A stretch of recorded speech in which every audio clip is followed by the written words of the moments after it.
ऐ मेरे वतन के लोगों, ये एक ऐसा गीत है जो इस पूरे भारत देश में शायद ही कोई ऐसा इंसान होगा जिसको नहीं पता होगा या फिर जिसने कभी सुना नहीं होगा।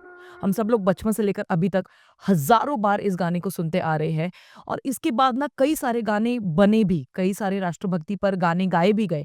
बट इस गाने ने जो हम सभी हिंदुस्तानियों के दिल में जो जगह प्राप्त की वो आज भी उतनी ही जिंदा है जितनी कि वो पहली बार सुनने पर थी। और आज भी ये गाना कहीं पर भी बजता है, कहीं पर भी एक भी लाइन अगर हम लोग सुनते हैं तो अगली वाली लाइन कौन सी है हम सब लोग जानते हैं और अपने आप ही हम अगली वाली लाइन को गाने लग जाते हैं। और इस गाने को सुनने के बाद ही हम सभी के दिल में राष्ट्रभक्ति की भावना जग जाती है। इतने पावरफुल लिरिक्स है इस गाने के और इतना पावरफुल ये गाना है। इस गाने के बारे में बात आज इसलिए हो रही है क्योंकि एक फिल्म आने वाली है 120 बहादुर, जिसका टीजर 2 ड्रॉप हो चुका है और टीजर 1 के कंपैरेटिवली टीजर 2 मुझे एक्चुअली काफी हद तक इंप्रेस कर गया। आइए बात करते हैं आज की वीडियो में मुझे 120 बहादुर का टीजर कैसा लगा। वो 18 नवंबर 1962 में इंडिया और चाइना के बीच एक युद्ध हुआ था जिसका नाम है बैटल ऑफ रीजंगला। और इस युद्ध में मात्र 120 इंडियन सोल्जर्स थे जिन्होंने 3000 से भी ज्यादा दुश्मन सैनिकों के साथ इस युद्ध को लड़ा था और वीर गति को प्राप्त होकर उन्होंने इतिहास रच दिया।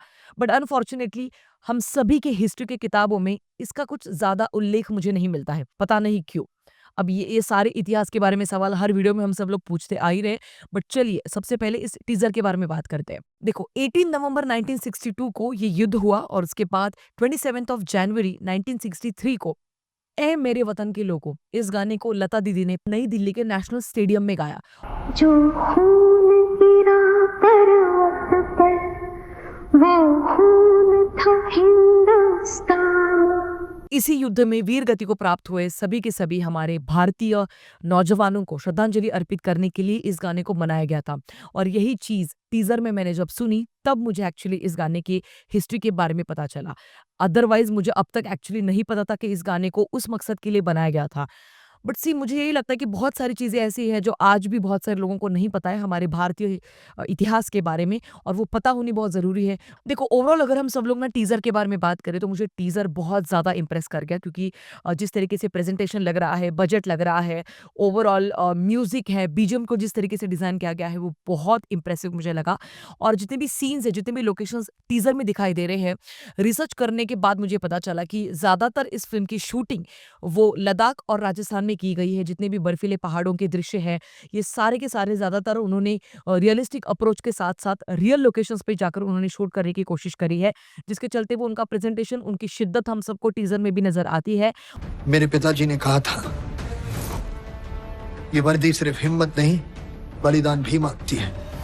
बैटल ऑफ रेज़ांगला एक ऐसा बैटल था जिसके बारे में बात होनी बहुत ज़रूरी है और शायद इस फिल्म के ज़रिए एटलीस्ट ये डिस्कशन इनिशिएट तो होगा, जो बहुत ज़रूरी है क्योंकि कई सारे हमारे जो वीर सैनिक हैं, जो वीर गति को प्राप्त हो जाते हैं बट उनको कुछ ज़्यादा रिकॉग्निशन नहीं मिलता। तो शायद अब इस फिल्म के ज़रिए हम उन 120 वीर अहिर्स के बारे में जानेंगे जिनके बारे में पता होना बचपन से हम सभी को बहुत ज़रूरी था। क्योंकि जब हम हमारे भारतीय इतिहास को जानेंगे तभी हमको हमारी आज़ादी की अहमियत पता होगी, उसकी वैल्यू पता होगी, जो आज बहुत दूर-दूर तक हमको नहीं नज़र आती है।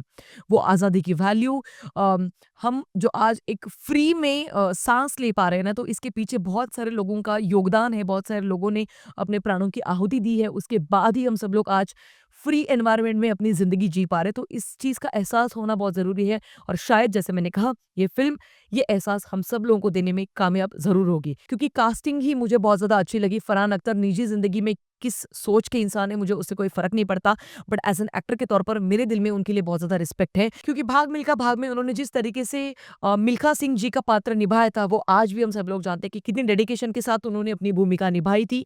और इसीलिए मुझे इस फ़िल्म से बहुत ज़्यादा एक्सपेक्टेशंस है एक्चुअली। और क्योंकि मैं 120 वीर अहिर के बारे में ज़्यादा नहीं जानती हूँ, तो इस फ़िल्म के ज़रिए मुझे बहुत सारी चीज़ों के बारे में पता चलेगा, तो इसीलिए मैं बहुत-बहुत एक्साइटेड हूँ। कुल मिला के अगर हम लोग बात करें तो फ़िल्म की जो थीम है वो मुझे बहुत ज़्यादा पसंद आई और ऐसी फ़िल्में बनना बहुत ज़रूरी है और नई जो पीढ़ी है उनको दिखाना भी बहुत ज़रूरी है। अगर हम लोग डायरेक्टर के बारे में बात करें तो रजनीश घाई सर इन्होंने इस फ़िल्म का डायरेक्शन किया है, जिन्होंने इसके पहले धाकड़िया फ़िल्म बनाई थी। हालाँकि धाकड़िया फ़िल्म मुझे कुछ ज़्यादा इतनी पसंद नहीं आई थी, डायरेक्शन के पॉइंट ऑफ व्यू से भी कई जगह पे वो मुझे वीक लगी थी। बट इस फ़िल्म के टीज़र में ही मेकर्स ने मेरा दिल जीत लिया है, तो मैं बहुत ज़्यादा एक्साइटेड हूँ इस फ़िल्म के लिए। बट यार देखो -24 डिग्री सेल्सियस के बारे में बात हो रही है, जहाँ पर 1962 के बारे में बात होने वाली है, जहाँ पर देश अभी-अभी स्वतंत्र हुआ हुआ था, तो इसके चलते बहुत सारी चीज़ें कुछ फिक्स्ड ऐसा स्ट्रक्चर भी नहीं था, जहाँ पर अगर हम लोग बात करें इंडियन पॉलिटिक्स का या फिर ओवरऑल ही पूरे देश का, वहाँ पर -24 डिग्री सेल्सियस में कुछ ज़्यादा एडवांस वेपन्स भी नहीं थे। अभी के टाइम के जैसे हमारे इंडियन सोल्जर्स को जितने अच्छे तरीके से हम लोग यूनिफ़ॉर्म्स में देख पाते हैं, वैसे यूनिफ़ॉर्म्स भी उस टाइम पे नहीं थे। बट उसके बावजूद उन्होंने वो युद्ध लड़ा था और इतिहास रचा था। तो इसीलिए ये फ़िल्म का बनना बहुत ज़रूरी था और इसीलिए इस फ़िल्म का हिट होना भी उतना ही ज़्यादा ज़रूरी है। ये फ़िल्म 21st ऑफ नवंबर को रिलीज़ होने वाली है थिएटर्स में। ट्रेलर आने के बाद और भी चर्चा ज़रूर करेंगे, बट आपकी क्या राय है? कमेंट सेक्शन में ज़रूर बता दी जाइएगा। मिलेंगे अगले वीडियो में, तब तक के लिए ख्याल रखिएगा। Peace out.